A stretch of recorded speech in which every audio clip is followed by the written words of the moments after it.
તો ડાંગ જિલ્લામાં ફરી વરસાદનું આગમન થયું છે। વરસાદે નવરાત્રિમાં ખેલૈયાઓની મજા બગાડી છે। વરસાદથી જળાશયોમાં નવા નીરની આવક થઈ છે।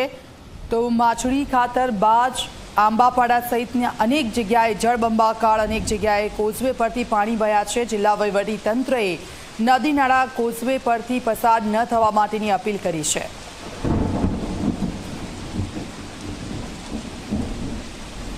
તો ડાંગના દ્રશ્યોને ડાંગમાં સતત વરસાદ વરસી રહ્યો છે અને વરસાદના કારણે નદીઓમાં પાણીની આવક થઈ છે। નદીઓ બંને કાંઠે વહી રહી છે અને જે રીતે વરસાદ વરસ્યો છે જળાશયોમાં નવા નીરની આવક થઈ છે। અનેક જગ્યાએ કોઝવે પાણીમાં ગરકાવ થઈ ગયો છે અને આપ જુઓ આ છેલ્લો રાઉન્ડ જે વરસાદનો છે અને વરસાદ જે વિઘ્ન નવરાત્રિમાં ઊભું કર્યું છે। વરસાદે નવરાત્રિમાં ખેલૈયાઓની મજા બગાડી દીધી છે।